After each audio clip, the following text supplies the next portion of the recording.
So the professional managerial class obviously don't have as big of an issue with Nazis as the rest of us. You'll see how this clip is not good for Emma, in my opinion, and it's not a good reflection of Emma, a good reflection of the NATO left. So we'll call this segment Emma Vigeland and the NATO left are in denial about Nazis. Let's listen to this clip, and I have a second clip, an earlier clip of Emma talking about this, but let's listen to this latest clip of them speaking of her speaking on Ukraine and Nazis. Let's listen. It just was a confounding choice to have that standing ovation happen, because this is just... It was a confounding choice. So this is a choice that's not good. That comment appears to say, I'm not upset about the Nazis per se. It's the fact that you shouldn't be celebrating them at the same time. They could be there for the war, but that's it. But let's listen a little more. I'll try not to stop it here as much. A gift-wrapped piece of propaganda. Oh, let me rewind it so you can get that full statement she gives here instead of a broken statement. Was a confounding choice to have that standing ovation happen, because this is just a gift-wrapped piece of propaganda for Vladimir Putin. Yeah. You know, for all, anytime you see that spam on the internet about how like the U.S. is supporting Nazis, that is Russian propaganda. She's calling it spam. I talk about that. We talk about this stuff. Nick probably talks about it a lot more than me. Is that spam?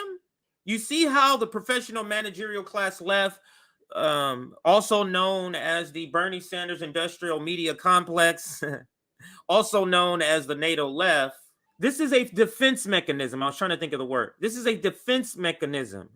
Because if they are to really go and search and find out that this problem in Ukraine with Nazis is a lot bigger, then that calls into question her support for anybody like the squad and their support for the Ukraine war.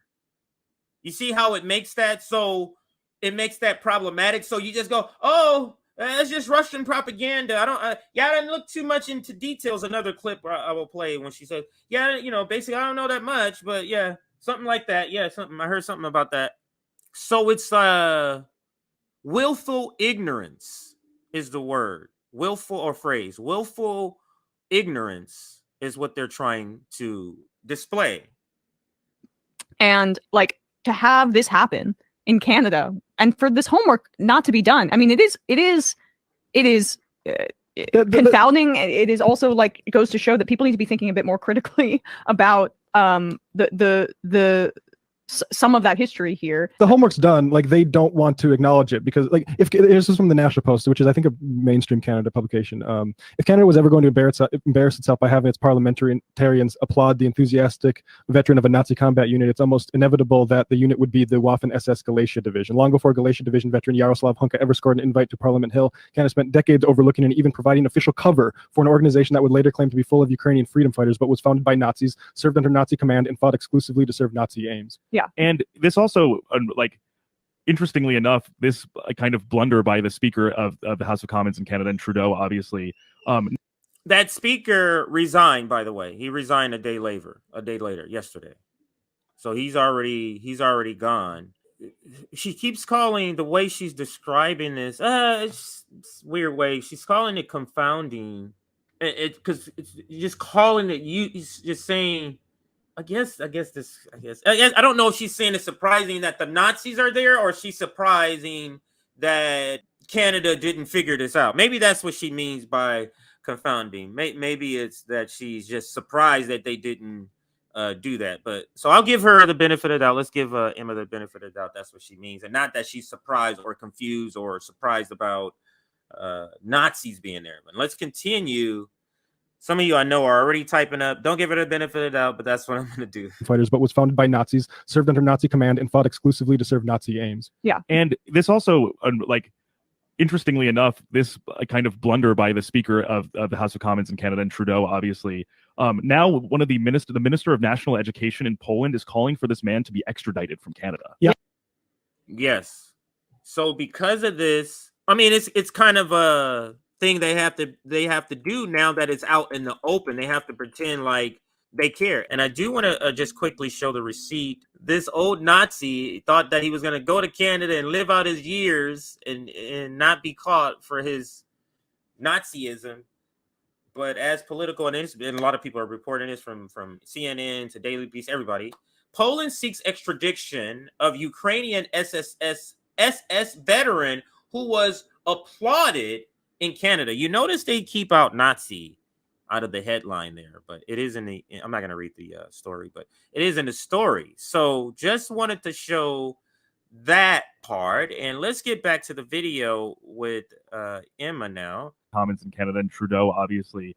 Now one of the minister of national education in Poland is calling for this man to be extradited from Canada. Yeah. Good. I mean, and he should be. The point though is just like,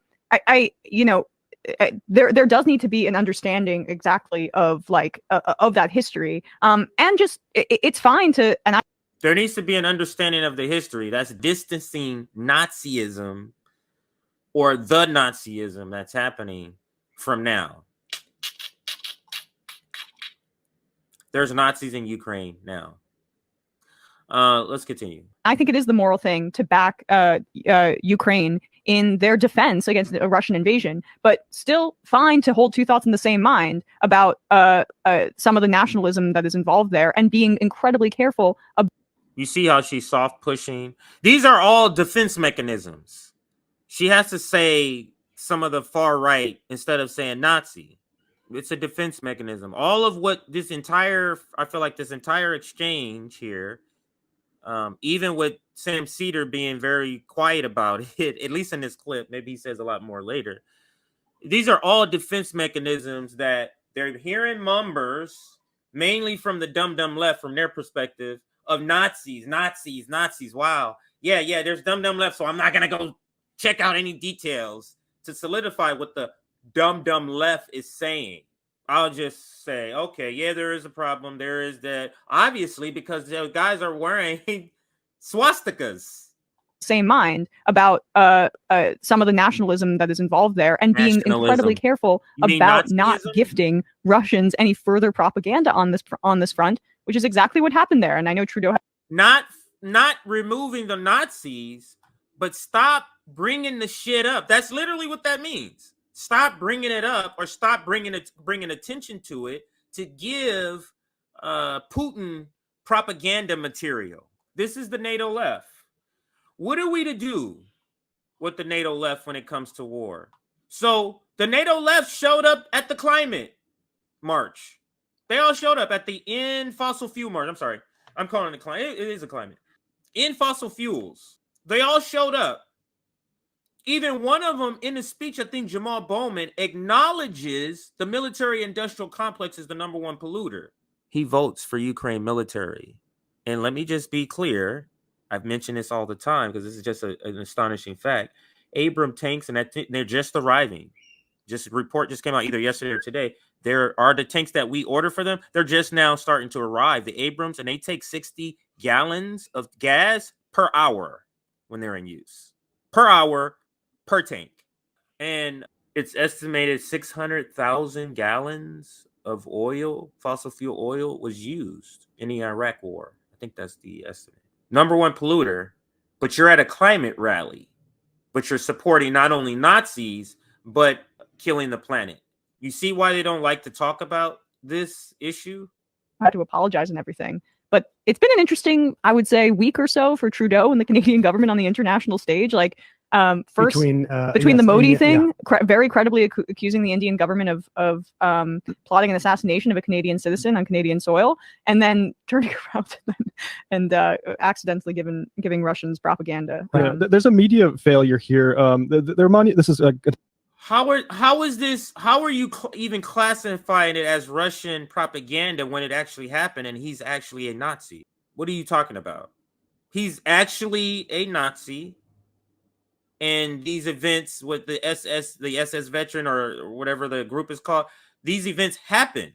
Do you mean do not give people who are against this war more evidence that there's Nazis there? attending from the National Post, which people say is a center right publication. I still think this is right on the money. There are monuments to the unit, and Luke Savage tweeted this out too, at the cemeteries, both of which avoid any mention of the U.S. or SS origins, instead referring to it as a Ukrainian National Army. When this was pointed out by the Russian Foreign Ministry in 2018, documents later obtained by Post Media would show that Global Affairs Canada rushed to have the claim labeled as misinformation. The Minister of Foreign Affairs at the time, Chrystia Freeland, has also played the disinformation card whenever Russia has pointed out that her own family tree contains a Ukrainian collaborator, although not one who served with the Galatia Division.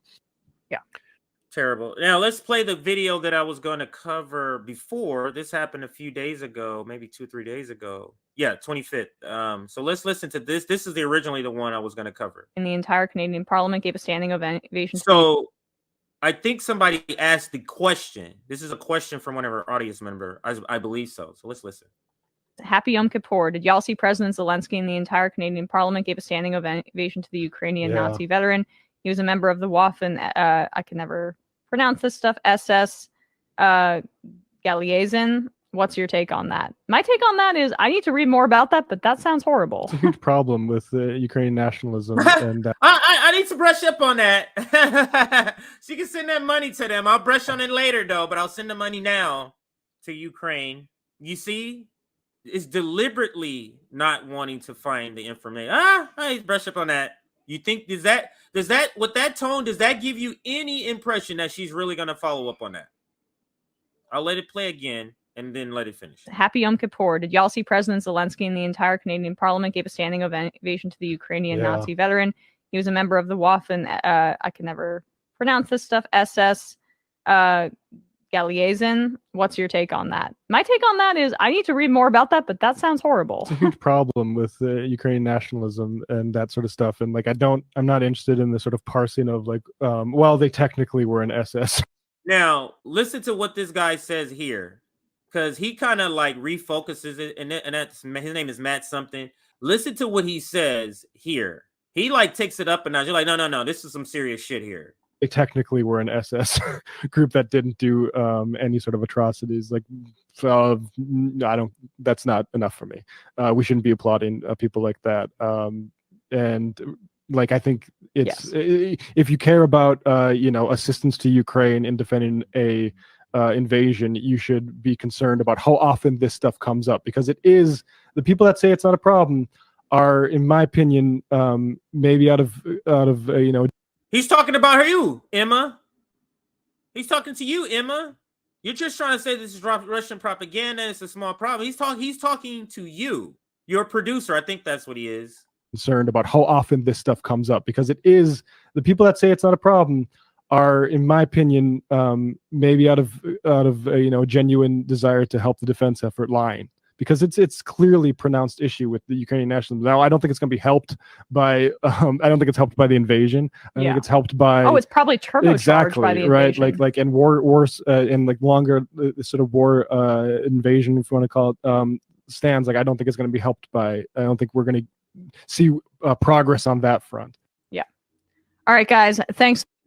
Yeah. Let's get out of here on the Ukraine. I can't stay here because the audience will eventually, I believe, start to turn on them, at least in the sense of the questions they would begin to ask, like, wait a minute, because even if they like them, a person who is against war will just be against war. Even if I like you, hey, I disagree with you on this, even if I like you in other areas.